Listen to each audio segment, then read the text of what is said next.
Alors, comment enrichir et moderniser la scénographie et l'écriture théâtrale?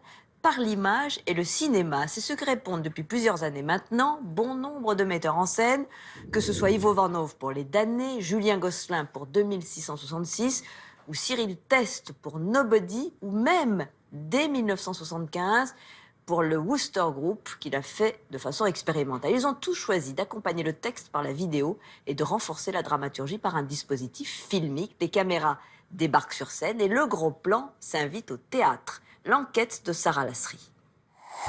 Talvez isso não seja uma peça.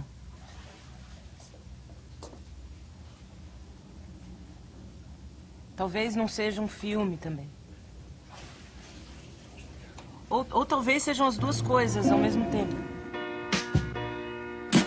Regardez bien, elles se sont glissées l'air de rien sur tous les plateaux de théâtre cette saison. Elles, ce sont les caméras. Que ce soit dans les lieux plus traditionnels comme la Comédie Française ou Contemporain au 104 à Paris, les metteurs en scène de théâtre se sont emparés de la vidéo. Rencontres avec des artistes français, brésiliens, flamands ou américains qui ont chacun une approche novatrice à l'utilisation de l'écran sur scène, à commencer par Cyril Teste. Dans sa pièce Nobody, il décrypte la violence du monde du travail en créant ce qu'il nomme une performance filmique où il fabrique sur un plateau de théâtre un cinéma éphémère qui se construit sous nos yeux. 40%. Quoi? Tu m'as mis 40%? Ouais, je t'ai noté en dessous de la moyenne. C'est pas vrai. Excusez-moi, là, qu'est-ce que vous faites, là? La performance filmique, c'est un petit peu cette alliance, cet alliage entre du théâtre et du cinéma, où on s'est dit comment injecter dans le temps du cinéma, un temps qui est censé, je dirais, cristalliser l'image, lui injecter du temps présent, c'est-à-dire celui du théâtre. Et donc c'était comment on peut réaliser un long métrage, tout simplement, tourner, monter, étalonner, mixer en temps réel, donc réaliser sous les yeux d'un public. Il y avait toujours quelqu'un dans le coin qui était employé uniquement pour vérifier que je travaillais efficacement moi aussi. Et s'il avait le sentiment que je ne travaillais pas assez efficacement, alors la restructuration s'emparait de moi. Dans sa pièce Les Damnés, qui traite de la montée du fascisme en Europe, le metteur en scène flamand Ivo Van Hove a lui aussi choisi le défi de filmer en direct, notamment pour créer un lien plus fort à ses acteurs. J'ai utilisé des caméras moi-même, alors j'ai fait un film d'un film, on peut dire, parce que ça me donne la chance, la possibilité d'être très proche des acteurs et d'entrer dans une intimité qu'on ne peut pas voir normalement dans un théâtre. C'est théâtre et cinéma. Je ne pensais même pas que c'était tout à fait possible de gagner sur les deux tableaux, d'avoir les deux plaisirs en même temps. Et c'est profondément du théâtre. Là, le cadre, les plans, le montage, ce qui est choisi d'être filmé par rapport à ce qui n'est pas filmé, ça œuvre pour nous. Et donc, notre travail, d'un fond, est très très simple.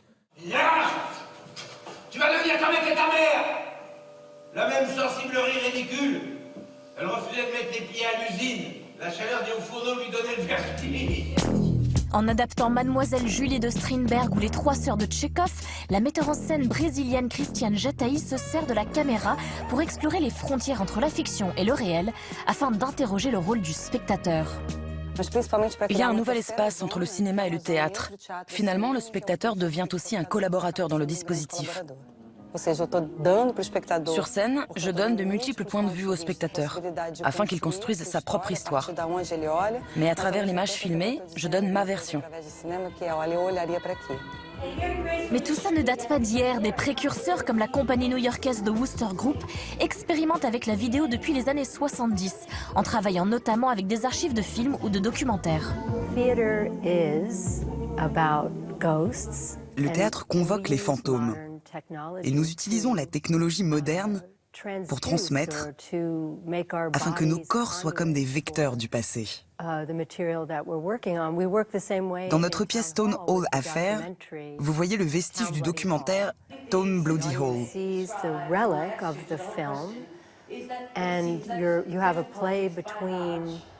Il y a un jeu entre le passé et le présent qui est interprété sur scène par un acteur.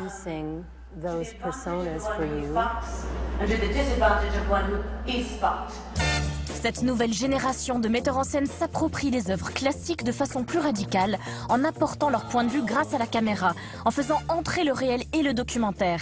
Mais ils obligent aussi le spectateur à faire des choix, à être témoin.